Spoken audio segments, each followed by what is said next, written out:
Et unam sanctam Catholicam, et apostolicam ecclesiam. Dalam nama Bapa dan Putra dan Roh Kudus, amin. Salve saudara-saudariku seiman, Dominus Nobiscum. Berjumpa lagi kita di Apkat Apologetika Katolik. Tentunya bersama kami, Komsos Christi Regis Maju. Saudara-saudariku seiman, video Apkat kali ini kami khususkan sebagai tanggapan apologetika final kami terhadap pilar, prinsip, serta jantung utama dan sentral dari Protestantisme, yakni sola scriptura. Sekali lagi, ya, apologetika final kami terhadap sola scriptura. Mengapa mengenai tema sola scriptura itu kami angkat atau sorot kembali? Mengapa? Ialah karena sepanjang diskursus atau perdebatan polemik terkait kekatolikan dan bid'ah Protestantisme yang bertebaran hingga saat ini, ya, kami Apkat melihat bahwa para apologet Protestan telah membangun sebuah argumentasi baru dan segar mengenai pilar mereka ini. Baik opini apologetik mereka secara pribadi maupun yang tertera di dalam literatur-literatur ilmiah mereka terkini, mereka telah membangun suatu pemahaman aktual tentang definisi sola scriptura yang mana dalam hemat kami definisi terbaru tersebut belum begitu tersentuh, disadari atau bahkan disoroti oleh apologetika kita Katolik secara umum. Kurang lebih begini pembelaan terkini sola scriptura masa kini. Pertama, mereka menegaskan tentang apa definisi sejati dan sesungguhnya dari sola scriptura, yang menurut mereka definisi tersebut kerap disalahpahami oleh kita orang Katolik. Yang pertama adalah kesalahan dalam kaitan dengan Alkitab sebagai satu-satunya sumber. Nah, saudara-saudara, kalau orang percaya bahwa Alkitab adalah satu-satunya sumber, maka tidak heran dia akan bilang begini. Saya kasih beberapa contoh ya. Jangan kutip dari bapak-bapak gereja. Saudara tahu kenapa dia bilang jangan kutip dari bapak-bapak gereja? Ada dua kemungkinan. Karena dia percaya bahwa sola scriptura berarti yang kamu mau bicara itu hanya boleh berasal dari Alkitab. Artinya satu-satunya sumber. No, sola scriptura tidak berarti satu-satunya sumber. Sola scriptura berkata Alkitab satu-satunya sumber yang tidak bisa salah. Artinya boleh ada sumber-sumber yang lain, tapi sumber-sumber yang lain itu tidak diterima seperti kita menerima otoritas Poin Alkitab. pertama, apakah itu sola scriptura? Buku Teologi Kristen yang ditulis oleh Millard Erickson mengatakan, bila Alkitab dijadikan sumber utama dari pemahaman teologis kita, maka kita tidak mengesampingkan semua sumber lainnya sama sekali. Akan tetapi sumber-sumber masukan lainnya itu tidaklah sepenting Alkitab. Apa yang Anda baru dengar itu adalah definisi singkat dari sola scriptura. Apakah maksudnya? Sola scriptura adalah doktrin Kristen yang mengajarkan bahwa Alkitab merupakan satu-satunya sumber otoritas bersumber ilahi yang mustahil keliru dalam urusan iman dan amalan Kristen. Tetapi bukan berarti seorang penganut sola scriptura menolak sumber-sumber lainnya. Penganut sola scriptura menerima dan mengakui sumber lainnya. Tetapi otoritas sumber-sumber lainnya itu tidak dinilai bersumber ilahi dan berada di bawah otoritas Alkitab. Misalnya, tulisan bapak-bapak gereja mula-mula atau otoritas gereja dan lain-lainnya dipercayai oleh penganut sola scriptura, tetapi tidak dinilai bersumber ilahi dan posisi otoritas sumber-sumber lainnya itu berada di bawah Alkitab. Jadi misalnya Kristen Protestan yang tradisionalis, seperti Protestan Lutheran, Methodist, Reformed, Bethel, dan lainnya, merayakan Natal, Jumat Agung, Paskah, dan lain tradisi yang tidak dicatat di Alkitab. Lalu, jika tidak ada di Alkitab, dari mana umat Protestan itu mengetahuinya? Tentunya bersumber dari lainnya, misalnya tulisan bapak-bapak gereja. Atau istilah Trinitas tidak ada di Alkitab, bukan? Lalu dari mana kaum Protestan tahu dan memakai istilah Trinitas? Semuanya jelas bersumber dari Bapa Gereja mula-mula.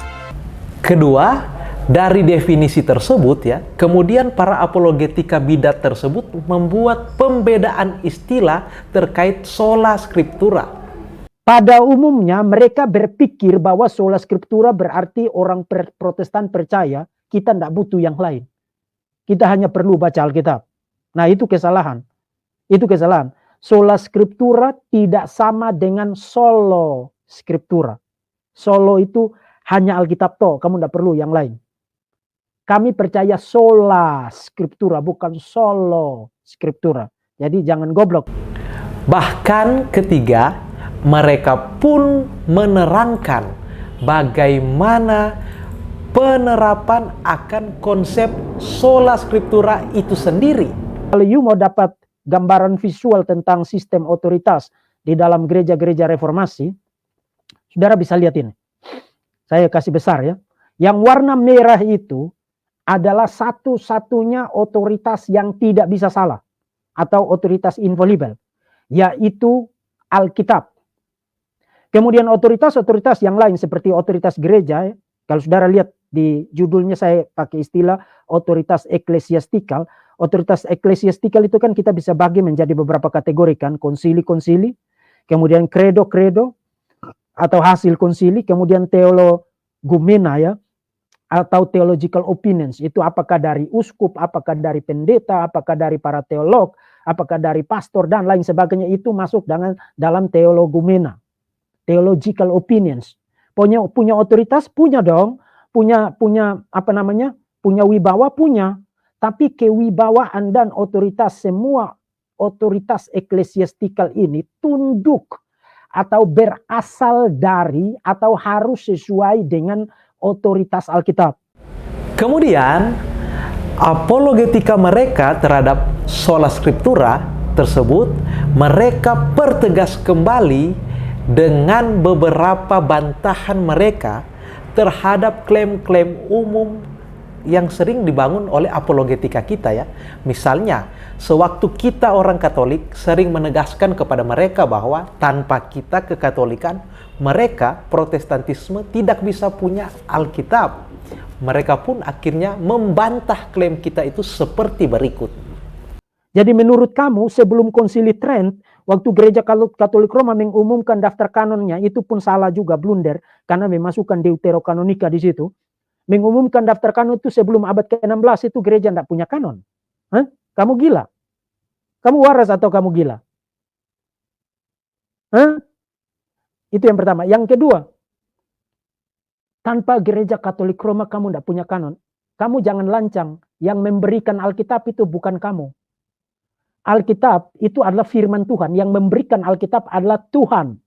Allah Tritunggal. Roh Kudus menginspirasikan firman itu, ditulis oleh para nabi dan para rasul. Ditulis oleh para nabi dan para rasul. Dan kamu sekarang bilang kamu yang kasih kekristenan ini Alkitab. Kamu yang kasih kekristenan ini Alkitab. Dan juga ya, ketika apologetika umum kita senantiasa berpendapat bahwa sola scriptura adalah biang, akar, ataupun penyebab utama dari perpecahan dan perselisihan di dalam bid'ah Protestantisme, mereka pun akhirnya menyadari argumen kita itu ya.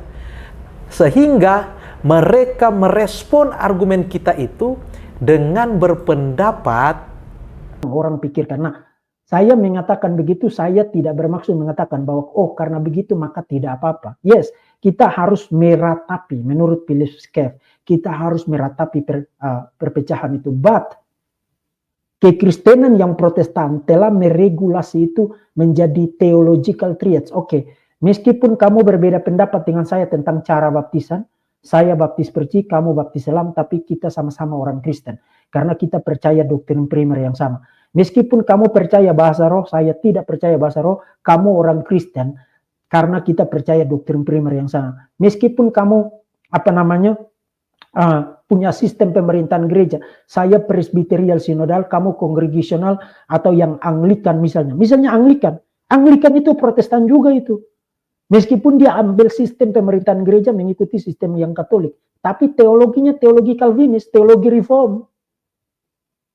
Meskipun kamu ambil sistem pemerintahan gereja yang kongregasional, episkopalian, saya presbyterial sinodal, tapi kita tetap saudara seiman. Karena apa? Karena kita hanya berbeda pendapat pada hal-hal sekunder. Pada hal-hal primer kita ya dan amin. Semua orang Protestan di denominasi-denominasi yang berbeda. Saya mau kasih lihat kepada saudara. Saudara lihat. Protestan Christianity. Semuanya percaya hal yang sama loh. Sola Scriptura semua percaya. Yang Anglikan, yang Reform, yang Lutheran, yang yang karismatik, yang Pantekosta. Semua percaya sola Scriptura.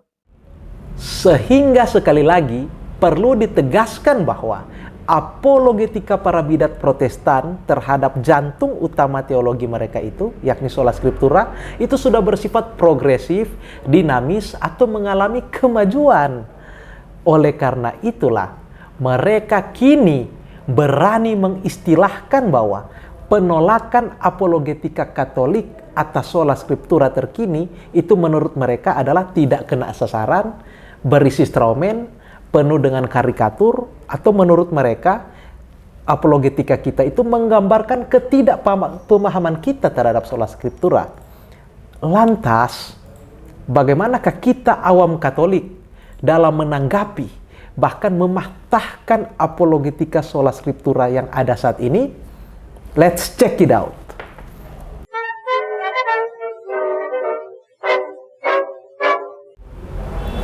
Saudara-saudari seiman, sebelum kami hendak mematahkan pembelaan terbaru Protestan terhadap sola scripturanya mereka, yaitu perlu kami jawab terlebih dahulu argumen-argumen tambahan mereka, argumen tambahan apologetika Protestan atas sola scriptura.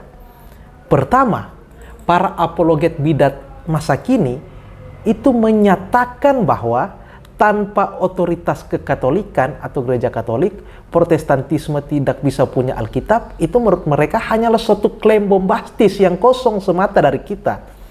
Ketika para bidat modern berkata seperti itu, justru mereka telah menghina kesaksian dari para reformator mereka sendiri, bahwa klaim tersebut bukanlah klaim sepihak yang hanya diucapkan oleh kita loh secara semena-mena dan arogan dan tanpa dasar.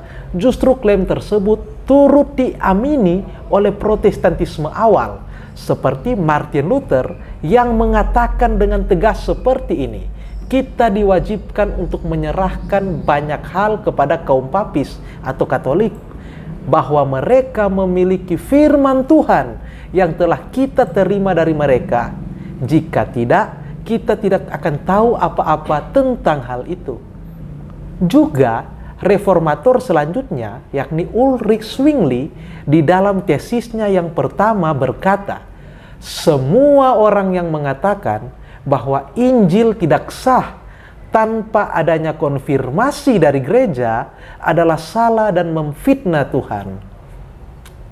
Hal mana ungkapan-ungkapan jujur dan objektif dari kedua reformator utama Protestantisme itu, apalagi reformator, itulah meneruskan dari apa yang diungkapkan oleh Santo Agustinus sendiri, yang tak lain adalah Bapa Gereja utama dari kita Gereja Barat, yang selalu diklaim juga oleh Protestan sebagai Bapa Gereja mereka. Hal mana Santo Agustinus berkata, saya tidak akan percaya pada Injil kecuali otoritas Gereja Katolik mengarahkan saya untuk melakukannya. Namun, mereka pasti akan tetap berdalih bahwa Gereja Katolik mula-mula yang memberikan kanon Alkitab tersebut, menurut mereka, itu berbeda atau bukanlah Gereja Katolik saat ini yang mereka istilahkan kita sebagai Katolik Roma. Gereja atau jemaat di Roma pada abad yang pertama, tampaknya yang berkomentar itu maksudnya ingin menegaskan bahwa gereja di Roma sudah ada pada abad pertama, maka gereja Katolik Roma dalam pengertiannya yang sekarang dengan satu paketnya yang sangat besar, dengan kepausan, dengan Marian dogma seperti Perpetual Virginity, Maria Immaculata, Maria Assumpta, termasuk purgatori, termasuk indulgensia. Menurut dia sangat mungkin dia berpikir itu semua sudah ada di abad pertama, just because, hanya karena memang ada jemaat di Roma pada abad yang pertama. Nah, nanti kita akan perlihatkan bahwa itu jauh dari kebenaran yang ada kalau kita mau jujur terhadap sejarah yang bisa kita akses sampai dengan sekarang. Kemudian ya, jadi dalam pengertian mereka diberikan kuasa oleh Tuhan lalu menulis Alkitab, dan itulah yang disebut dengan kanon gitu loh. Begitu pengertian kanon atau bagaimana? Dr. Yonatan tolong dijelaskan hal ini. Apakah... Oh iya, tidak begitu ya, tidak begitu. Nah, Katolik itu adalah salah satu dari pentarki. Jadi waktu itu, Dr. Joshua Tewu, kita harus kembali ke belakang ya, ke sejarah. Pengkanonan ini kan yang dimasukkan dalam sejarah itu kan 393, 397, 405, 419. Nah, waktu itu belum ada skisma. Jadi kalau kita lihat skisma pertama yang kecil itu kan tahun 451, di mana ada konsili di Chalcedon, itu yang dari Alexandria kan tidak terima kan. Makanya gereja Alexandria itu kan dia cuma mengakui tiga konsili. Konsili satu di Nikea tahun 325, yang kedua di Konstantinopel 381, kemudian konsili ketiga di Efesus yang tahun 431, masalah Nestorius. Nah, yang konsili keempat di Chalcedon itu kan tidak diterima sama itu namanya skisma kecil. Nah, kanon Alkitab ini sebelum ada skisma kecil dan juga belum ada skisma besar di mana Katolik Roma itu memisahkan diri dari pentarki. Dalih putus asa yang mereka ajukan tersebut seketika dipatahkan langsung oleh keterangan dari Bapak Apostolik Santo Cyprianus dari isi suratnya kepada Paus Cornelius yang sungguh menegaskan bahwa gereja Roma adalah persis sama dengan jemaat Roma yang menjadi salah satu sasaran atau tujuan dari surat-surat Santo Paulus di dalam Perjanjian Baru. Dengan uskup yang mereka tunjuk sendiri oleh para heretik, mereka bahkan berlayar dan membawa surat-surat dari para skismatik dan bidat kepada kursi kepemimpinan Petrus dan pimpinan gereja, di mana kesatuan imamat mempunyai sumbernya, namun mereka, para bidat, tidak berpikir bahwa mereka gereja Roma ini adalah jemaat Roma yang imannya dipuji oleh rasul pengkhotbah, dan di antara mereka tidak mungkin kesesatan dapat masuk. Kedua, terhadap pembelaan mereka yang menegaskan bahwa di dalam sola scriptura pun terdapat juga prinsip pemersatu protestantisme, yakni pada ajaran primer atau doktrin mayor. Sedangkan setiap insan, kelompok, atau denominasi Protestan diberikan kebebasan untuk saling berbeda dalam atau pada doktrin minor. Sehingga menurut mereka tetap ada kesatuan loh di dalam Protestantisme, yakni di dalam doktrin mayor. Tanggapan kita atas argumentasi mereka tersebut ialah, biarkan kitab suci sendiri yang menjawab prinsip mereka itu. Jikalau persatuan sejati ialah berdasarkan pada aspek primer, yakni doktrin mayor, sambil tetap mengizinkan adanya kebebasan untuk berbeda di dalam hal sekunder atau pada prinsip minor, lantas mengapa Alkitab sendiri mengajarkan tentang persatuan dan keselarasan secara utuh? Mengapa? Bahkan persatuan dan keselarasan secara utuh menjadi doa sentral dari Tuhan dan Juru Selamat kita, Tuhan Yesus Kristus, bagi murid-muridnya, yakni tercatat di dalam Injil Yohanes bab 17 ayat 21. Begitu juga persatuan dan keselarasan pun turut pula ditegaskan oleh Santo Paulus sebagai nasihat utamanya bagi gereja Kristus yang ada di Filipi,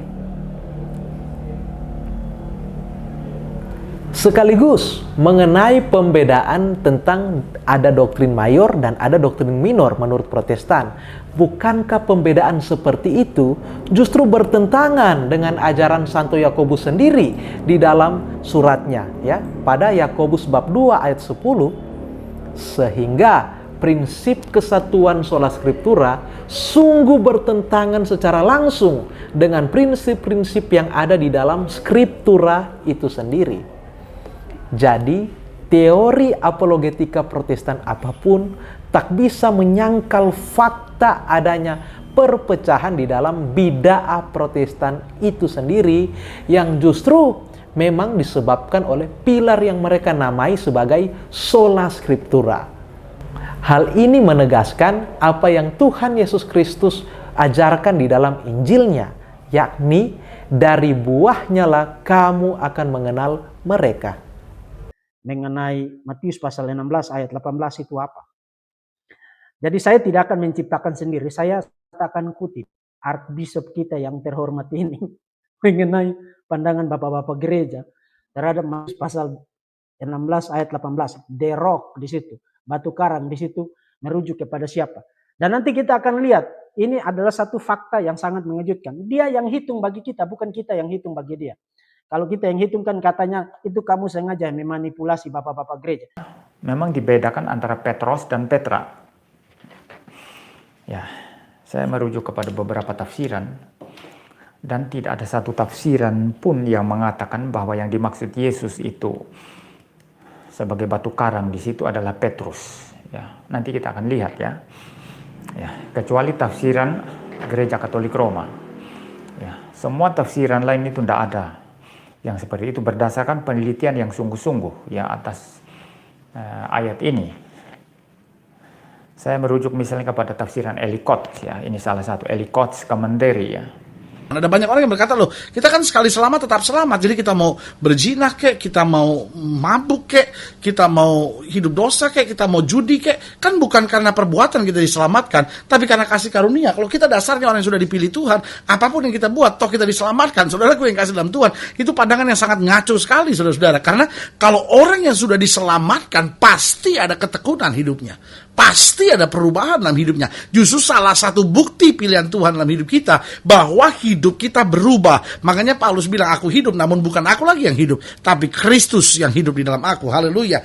Karena Yesus bilang begini, kamu sesat karena kamu tidak mengerti kitab suci. Betul. Tapi masalah tulip ini nih Pak Yosua yang cari gara-gara ini ya. Kenapa cari gara-gara Pak? Karena ini juga yang banyak orang tanyakan sama saya Pak. Oh iya, begini. Karena ini Calvin ini. Waduh, saya sebenarnya nih nggak mau utak-utik Calvin ini. Terus kalau kita bicara doktrin Calvinis, kenapa banyak orang marah? Begini. Nah, emang kita nggak berhak membahas Calvinis Pak? Iya.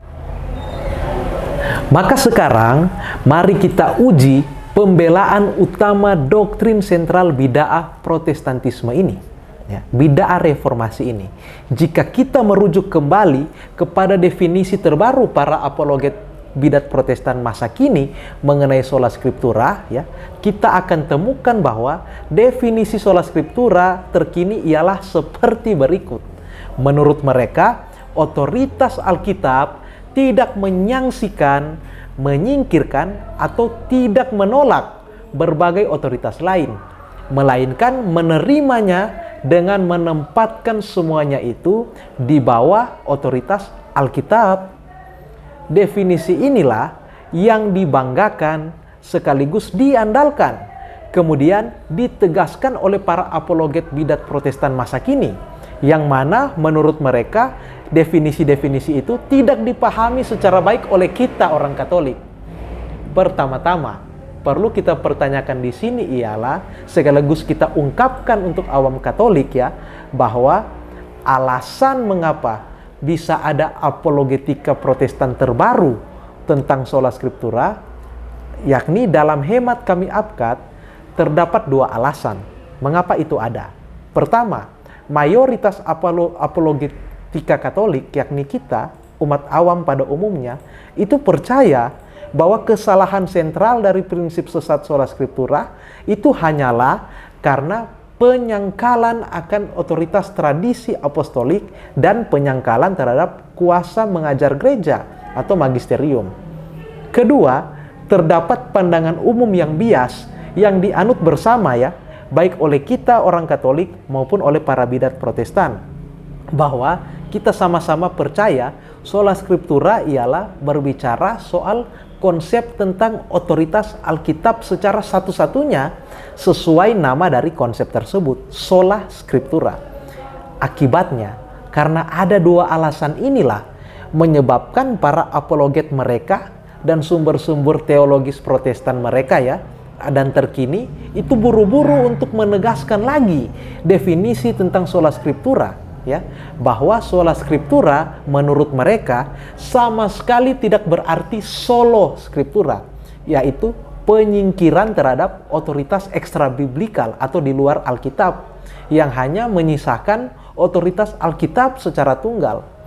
Di samping itu, orang-orang Katolik sendiri pun memandang bahwa sola scriptura sungguh-sungguh hendak mau mengangkat atau meninggikan Alkitab semata sebagai otoritas tertinggi. Kebanyakan kita berpikir seperti itu.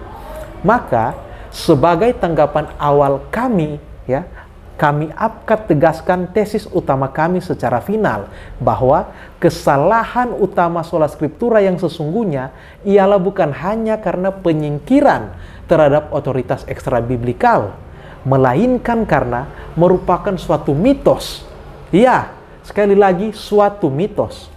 Maka untuk dapat membuktikan tesis utama kami ini, mari kita uji definisi terkini dari sola scriptura dengan pertanyaan sentral berikut ini.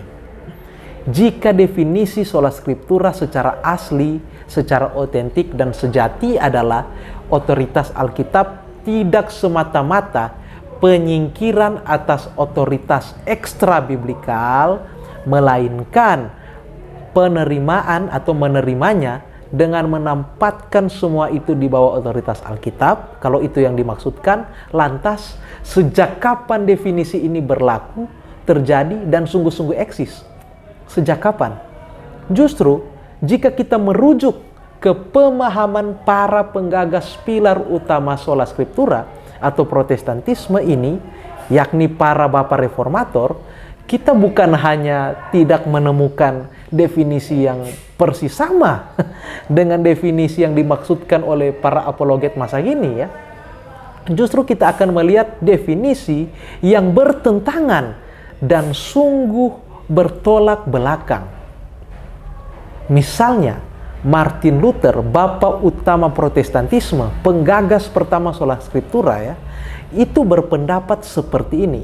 Kami sepakat bahwa kami bersedia untuk saling bertarung bukan dengan memohon otoritas doktor manapun, namun berdasarkan kitab suci saja. Maka dari ucapan Luther ini sungguh bisa dipahami secara jelas bahwa sola scriptura memang dipahami sebagai solo scriptura. Pemahaman yang persis sama pun diulang lagi oleh John Calvin sewaktu ia menegaskan, di sini saya mohon kepada orang-orang saleh, saya mohon agar mereka mengetahui aturan kebenaran yang sebenarnya hanya dari kitab suci, agar mereka dapat menilai secara religius dan serius sebagaimana kitab suci sendiri menilainya. Ucapan Calvin tersebut sungguh menjelaskan bahwa tidak ada otoritas lain yang ekstra biblikal yang bisa diandalkan selain otoritas Alkitab semata. Paradigma solo scriptura yang dimaksudkan oleh Calvin sungguh diperlihatkan juga oleh McGrath, yakni seorang teolog Calvinis terkemuka, ketika beliau menulis seperti ini. John Calvin mengemukakan, biarlah hal ini kemudian menjadi suatu aksioma yang pasti bahwa tidak ada yang lain yang harus diakui dalam gereja sebagai firman Allah kecuali apa yang termuat pertama dalam Torah dan kitab nabi-nabi, dan kedua dalam tulisan para rasul, dan bahwa tidak ada metode pengajaran lain di dalam gereja yang berlainan dari apa yang sesuai dengan ketentuan dan aturan dari firman-Nya. Maka pembedaan istilah sekaligus pembedaan definisi terkini tentang sola scriptura oleh para apologet bidat Protestan masa kini itu sama sekali tidaklah memiliki pendasaran historis yang valid, tidak punya dasar sejarah yang kokoh. Hal ini semakin diperkuat oleh rumusan-rumusan resmi pengakuan Protestantisme sendiri tentang sola scriptura yang justru amat menegaskan tentang solo scriptura itu sendiri, istilah yang mereka tolak. Misalnya, pengakuan Belgic Confession tahun 1561 yang berbunyi, kami percaya bahwa kitab suci tersebut sepenuhnya memuat kehendak Tuhan dan bahwa apapun yang manusia harus percaya demi keselamatan sudah cukup diajarkan di dalamnya.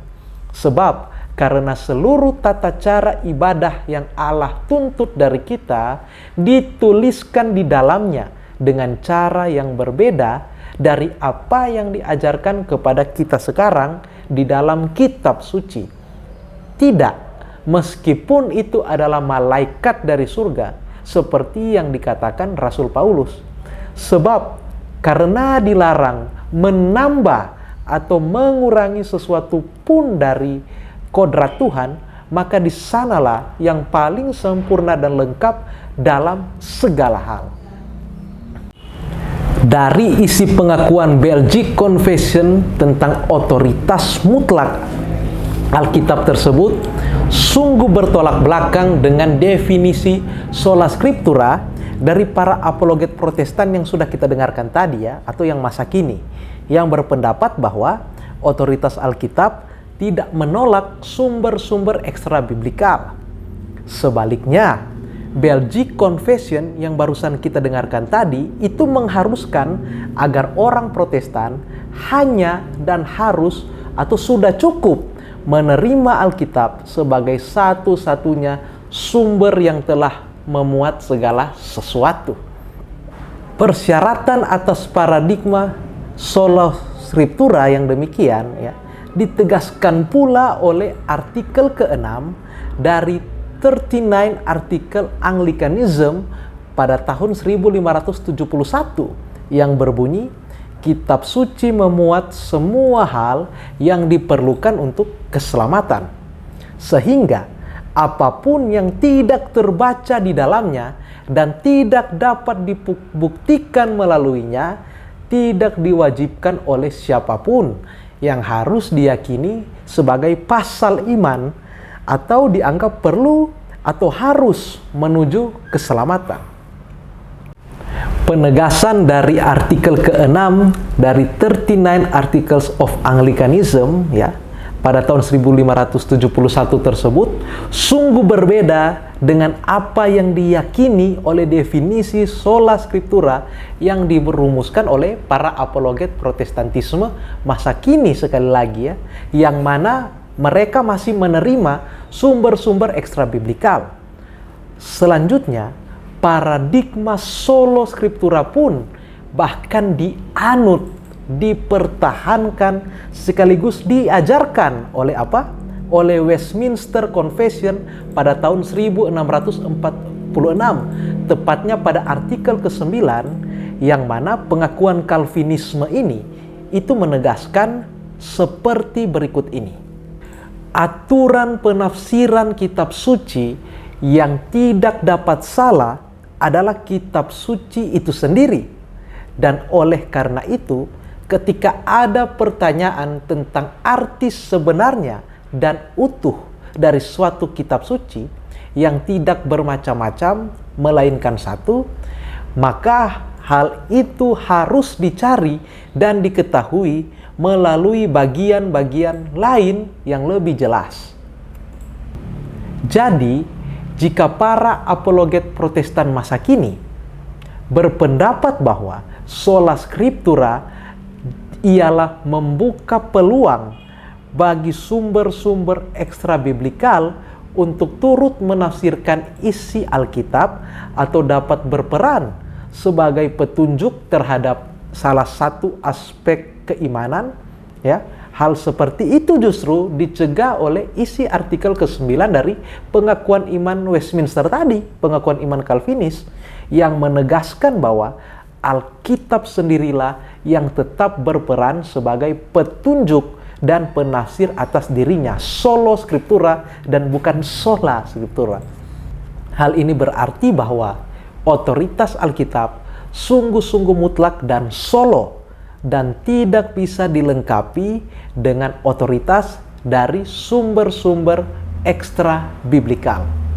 Jika para apologet Protestan masa kini masih tetap kekeh, tegar, membela definisi modern mereka tentang sola scriptura, ya, bahwa sola scriptura bukan berarti Alkitab saja cukup terkait semua hal, termasuk terkait hal-hal di luar keimanan, maka pembelaan para apologet itu seketika dipatahkan sendiri oleh definisi resmi yang digagas oleh London Baptist Confession yang berbunyi, kitab suci adalah satu-satunya aturan yang cukup, pasti, dan sempurna mengenai semua pengetahuan, iman, dan ketaatan yang menyelamatkan. Sehingga menurut definisi resmi ini, Alkitab sungguh-sungguh cukup mencakup seluruh isi pengetahuan yang ada, yang secara logisnya tidak membutuhkan sumber-sumber atau otoritas ekstra biblikal. Maka bertolak dari semua isi atau definisi atau rumusan resmi dari lingkup Protestan yang representatif dan yang resmi sekaligus kredibel ini, kami APKAT pun hendak mengajukan pertanyaan yang cukup serius ini kepada semua Protestan. Manakah definisi atau pengertian otentik dan asli sekaligus sejati dari sola scriptura? Definisi dari Luther hingga London Baptist Confession, atau definisi dari para apologet Protestan masa kini? Mana yang sejati? Jika yang asli atau otentik adalah definisi resmi dan formal seperti yang digagas sejak zaman Luther hingga London Baptist Confession tersebut, jika itu yang asli, maka definisi-definisi terkini yang digagas oleh para apologet Protestan modern hanyalah sebuah karikatur semata terhadap sola scriptura. Definisi mereka karikatur terhadap sola scriptura. Dan hal tersebut berkonsekuensi pada kredibilitas dan kesahihan apologetika Protestan masa kini. Itu konsekuensinya, yakni apologetika Protestan masa kini terkait sola scriptura adalah suatu bentuk apologetika pengkhianatan sekaligus bundir terhadap pengakuan iman resmi Protestantisme yang historis dan resmi. Namun, jika yang asali, yang otentik dan sejati adalah definisi dari Protestan masa kini, dari apologet masa kini, maka hal itu berarti pengakuan-pengakuan resmi Protestan yang historis sejak zaman awal reformasi adalah suatu mitos, ya, mitos belaka yang tak pernah eksis dalam sejarah. Itu konsekuensinya.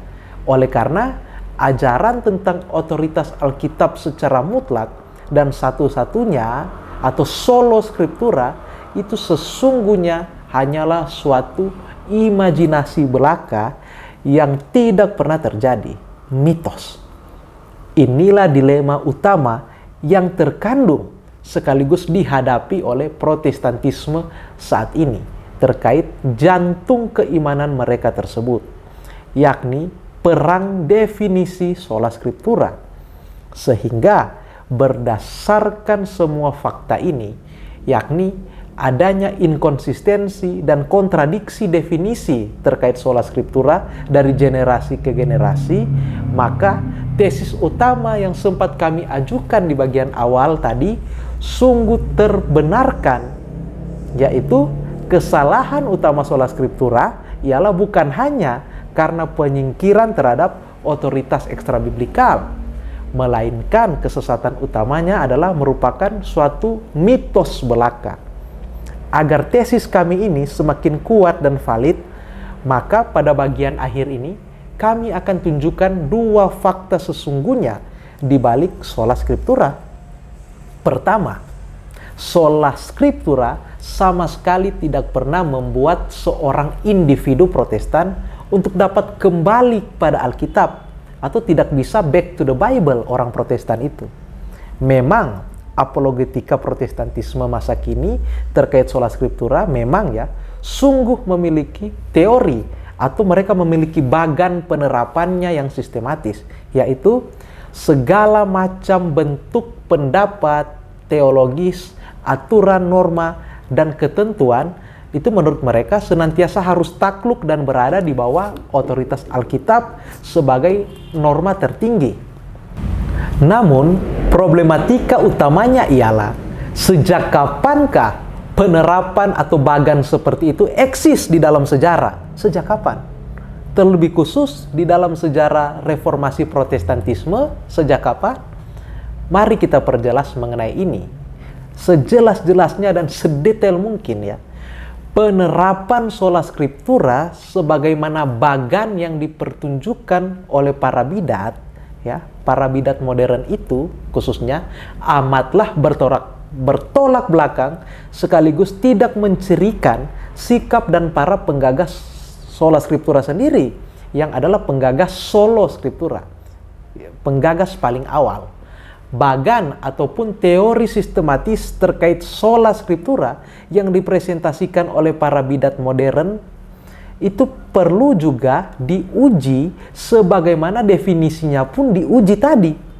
Jika bagan dari para bidat modern ini mengharapkan otoritas Alkitab itu menempati posisi yang paling awal plus paling dasar di dalam segala aspek keberimanan atau di dalam teologis, justru sebaliknya, para reformator Protestan menempatkan Alkitab untuk selalu berada di bawah otoritas subjektivisme mereka pribadi dan masing-masing.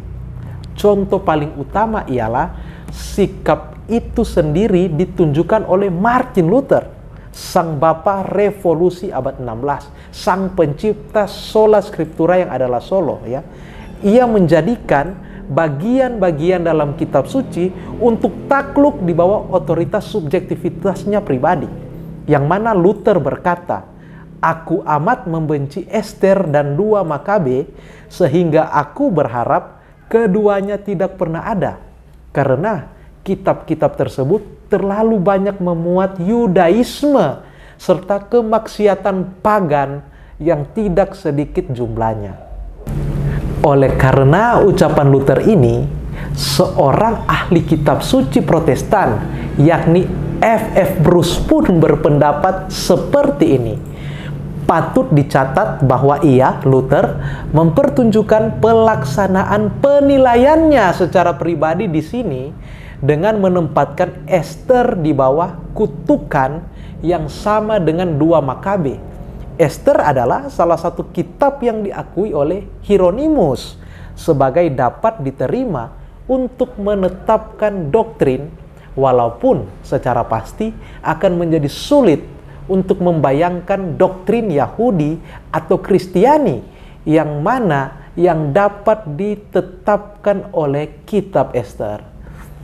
Mungkin mengenai sikap Luther tersebut ya, para apologet Protestan masa kini, para bidat itu akan berdalih ya bahwa sikap Luther tersebut adalah suatu kewajaran loh, karena yang ia tolak atau yang dikritisi Luther itu hanyalah kitab-kitab deuterokanonika yang memang tidak disetujui oleh kaum Protestan. Mungkin mereka berdalih seperti itu.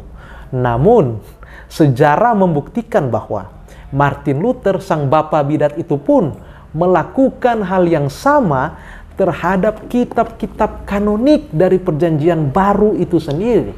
Seperti sewaktu ia mencemooh kitab Yakobus karena kitab itu menentang idenya yang baru dan sesat tentang sola fide, pembenaran lewat iman saja.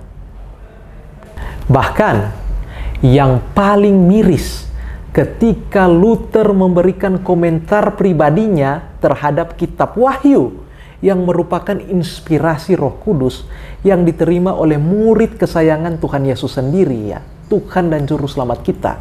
Komentar pribadinya kira-kira seperti ini.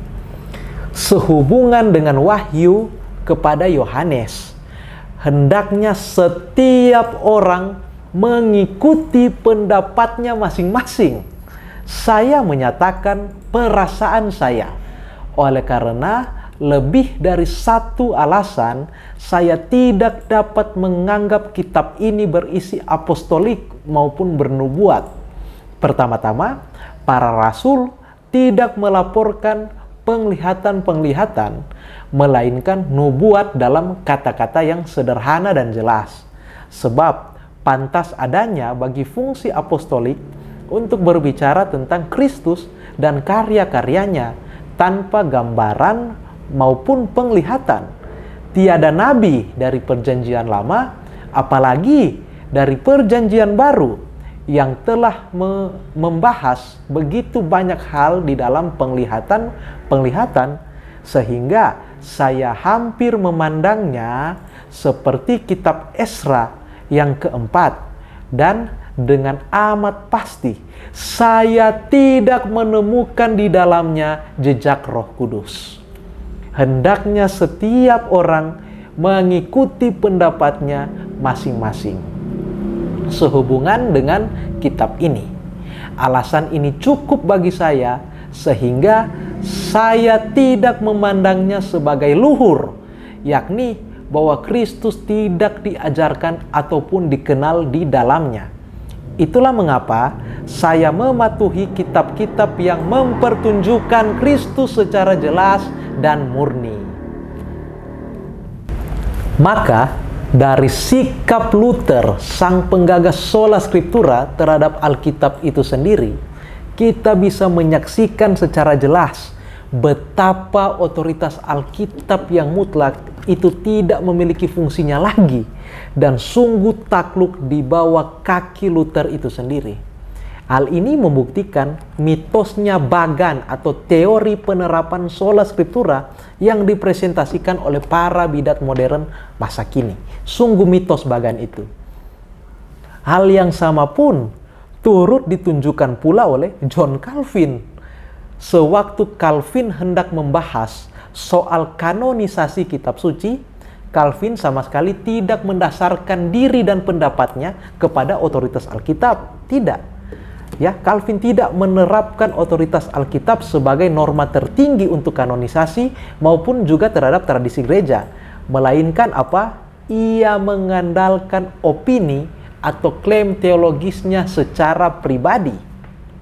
Hal mana di dalam pasal keempat pengakuan iman Prancis tahun 1559, Calvin membenarkan kanon 66 kitab sebagaimana tercantum dalam satu volume credo yang disusun dan disunting oleh seorang dan sejarawan Protestan Reform yang bernama Philip Schaff, yang isinya seperti ini. Kita tahu bahwa kitab-kitab ini hendak bersifat kanonik dan merupakan aturan iman kita yang pasti, bukan karena kesepakatan dan persetujuan bersama dari gereja, melainkan melalui kesaksian dan penerangan batin dari Roh Kudus yang memampukan kita untuk membedakan kitab-kitab ini dari kitab-kitab lain. Buku-buku gerejawi yang betapapun bermanfaatnya, kita tidak dapat menemukan pasal-pasal iman apapun. Jadi, menurut Calvin, informasi yang absah dan valid bagi orang Protestan terkait kitab-kitab mana saja yang kanonik ialah bukan berasal dari Alkitab maupun otoritas gereja, bukan dari keduanya, melainkan dari batin manusia Protestan itu sendiri yang diterangi oleh Roh Kudus menurut keyakinannya dan menurut versinya. Kedua, selain sola scriptura gagal membuat seorang individu Protestan untuk back to the Bible atau untuk kembali pada Alkitab, selain itu gagal, terdapat fakta sesungguhnya di balik sola scriptura itu sendiri. Ya, yaitu apa? Otoritas asli di dalam pilar sola scriptura bukan Alkitab, melainkan individu atau seseorang, sebagaimana yang ditunjukkan sendiri oleh Luther sewaktu berbicara mengenai kitab Wahyu tadi, ya. Atau misalnya sikap John Calvin terhadap kanonisasi kitab suci yang telah kita lihat sebelumnya, ya. Jadi bukan Alkitab otoritas tertinggi. Otoritas subjektivisme yang bersemayam di dalam sola scriptura sungguh menjadi akar atau pemantik bangkitnya dua ajaran sesat kuno yang telah dianatema atau dikutuk oleh Gereja Katolik, yakni apa? Ajaran sesat Gnostisisme dan ajaran sesat Montanisme. Gnostik, seperti yang tersirat dalam namanya, itu diambil dari kata Yunani gnosis, yang berarti ilmu pengetahuan. Itu adalah suatu sistem yang menjanjikan keselamatan melalui pengetahuan pribadi. Menurut para penganut Gnostik, Allah terlalu agung dan terlalu kudus untuk dapat menciptakan dunia materi dengan segala kehinaan dan kebobrokannya. Sedangkan salah satu karakteristik dari Montanisme ialah nabi-nabi Montanisme tidak berbicara sebagai utusan-utusan Allah seperti berikut ini. Demikianlah firman Tuhan, melainkan mereka lebih menggambarkan diri mereka itu dikuasai oleh Allah dan berbicara atas namanya. Misalnya, mereka sering berkata, "Akulah Bapa, Firman, dan Sang Penghibur," seperti kata Montanus. Fenomena kerasukan roh ini yang berbicara, sementara nabi itu tidak mampu menolaknya, itu digambarkan oleh roh Montanus. Lihatlah manusia itu bagaikan sebuah lire, dan aku melesat seperti plektrum. Orang itu tidur dan aku terjaga. Sehingga gabungan dari ciri khas dari Gnostisisme dan karakteristik mendasar dari Montanisme ialah klaim-klaim atas pengetahuan rahasia yang diterima oleh individu secara pribadi yang mengaku sebagai alat Tuhan atau sarana di mana Roh Kudus sedang berperkara. Nah, karakteristik Gnostik Montanis seperti inilah yang dihasilkan oleh sola scriptura atas diri orang-orang Protestan. Misalnya, Luther, ya, dia mengklaim bahwa ia menciptakan pembenaran lewat iman saja atau sola fide sewaktu ia berada di jamban, yang mana ia mengklaim bahwa hal tersebut datang sebagai pengetahuan dari Roh Kudus di atas jamban di dalam menara. Itulah ciri Gnostik Montanis dalam diri Protestan pertama. Bahkan ide Luther bahwa manusia harus melakukan dosa-dosa yang nyata pada tepatnya dan sungguhan, kelihatannya itu datang dari percakapannya dengan iblis itu sendiri. Bahasa Gnostik plus Montanisme yang sama pun itu digunakan pula hampir seabad kemudian oleh pengakuan iman Westminster, yakni pengakuan iman Calvinis, yakni Reform, ya, pada tahun 1647, yang pada intinya mengklaim kalau Roh Kudus bersaksi di dalam hati setiap insan Protestan untuk memberitahukan kebenaran-kebenaran Alkitabiah. Sehingga tak heran jika bertebaran klaim-klaim Gnostik Montanis di dalam kesaksian-kesaksian orang-orang Protestantisme di dalam dan berbagai macam denominasi. Nah, dia ngajari saya cara bergumul. Tanya kehendak Tuhan, banyaknya melalui doa, jawabannya melalui buku saat teduh dan sebagainya, begitulah. Nah, lalu saya praktekkan, baru diajari saya praktekkan. Kan saya bingung urusan buat skripsi. Dan saya doa, Tuhan, gimana skripsi ini, saya mesti apa ini? Kalau saya baca buku saat teduh, dan Aneh, buku satu-satunya bilang kamu harus beristirahat. Tapi pokoknya saya senang. Wah, saya memang baru selesai ujian ya. Cocok ya. Capek otaknya dan nggak olahraga, nggak tinju 1 bulan atau lebih. Lalu suruh istirahat. Tuh, seneng nggak ya? Wah, latihan tinju gila-gilaan sudah. Nah, lalu sudah kira-kira 2 minggu lagi saya tanya lagi. Tuhan, aku sudah istirahat 2 minggu ini, boleh buat skripsi apa enggak? Boleh percaya, boleh enggak? Jawabannya terus harus istirahat. Sampai berbulan-bulan. Dan ayah saya mulai ngamuk. Ini kamu udah buat skripsi mau apa? Saya nggak bisa ngomong sama dia karena dia nggak Kristen. Ya dia Kristen sebetulnya, tapi Kristen KTP lah. Iya, bukan Kristen sungguh-sungguh. Jadi nggak bisa diajak ngomong seperti itu. Tuhan suruh istirahat. Mana bisa ngomong seperti itu? Nah, lalu saya cerita kepada kakak saya yang kedua yang ngajari itu.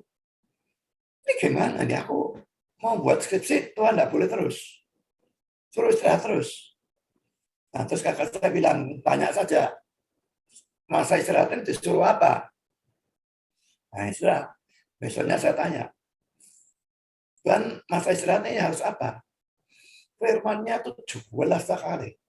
Kamu harus pelayanan. Saya ingat saudara beberapa waktu sebelum mendiang Papa Riaji pulang ke rumah Bapa di sorga, beliau menyampaikan beberapa kali penglihatan beliau. Beliau melihat ada banyak jubah-jubah putih. Iya saudara, jubah putih banyak sekali. Dan Tuhan berbicara kepada beliau di dalam alam roh, ya saudara tentunya, mengatakan bahwa untuk jemaat Tiberias. Amin. Karena Tuhan janji sudah dari awal, jemaat Tiberias lautan manusia, pesta kekal di sorga. Jadi yang kelihatan tuh jubahnya aja, orangnya belum kelihatan. Tapi saya berdoa saudara dan saya, dan gembala sidang pun punya iman, beliau pun berdoa. Saudara dan saya, kita adalah bilangan orang-orang yang akan menerima jubah kekudusan, jubah putih tersebut, untuk suatu hari kita terbang ke sorga, pesta di sorga bersama dengan Tuhan Yesus Kristus. Kita beri kemuliaan, tepuk tangan yang paling meriah bagi nama Tuhan Yesus. Adanya fakta akan bertebarannya fenomena-fenomena gnostik montanis di dalam bidaa protestantisme yang disebabkan oleh sola scriptura ini, itu persis memenuhi poin kedua dari 8 kriteria reformasi pemikiran dari Robert J. Lifton di dalam bukunya yang berjudul Thought Reform and the Psychology of Totalism, A Study of Brainwashing in China, yakni tentang mystical manipulation ya. Hal ini semakin mengidentifikasikan bahwa Protestantisme adalah sebuah kelompok kultus sejati yang kerap memanipulasi pengalaman yang tampak spontan untuk menunjukkan otoritas ilahi, kemajuan spiritual, atau beberapa bakat ataupun wawasan luar biasa yang membedakan pemimpin dan atau kelompok dari manusia, dan yang memungkinkan penafsiran ulang atas peristiwa sejarah, kitab suci, dan pengalaman lainnya. Kebetulan dan keanehan yang terjadi itu mereka tafsirkan sebagai pertanda atau nubuat. Dengan demikian, kesesatan utama sola scriptura adalah bukan hanya karena menghapus otoritas dari tradisi apostolik suci dan otoritas wewenang mengajar gereja atau magisterium, melainkan adalah suatu mitos yang hakiki bagi kekristenan sejati. Gagasan bahwa semua otoritas yang ada di luar Alkitab atau extra biblical source itu harus takluk di bawah otoritas Alkitab, gagasan itu tidaklah pernah terjadi di dalam lingkup Protestantisme dan hanya tinggal sebagai suatu ide kosong semata. Oleh karena di dalam sola scriptura sendiri bukanlah Alkitab atau bukan Scriptura lah yang berotoritas secara mutlak, melainkan diri seseorang atau individu Protestan itu sendiri atau subjektivisme personal. Kyrie eleison. Salam Apkat, mari kita bela iman kekatolikan kita. Dalam nama Bapa dan Putra dan Roh Kudus. Amin.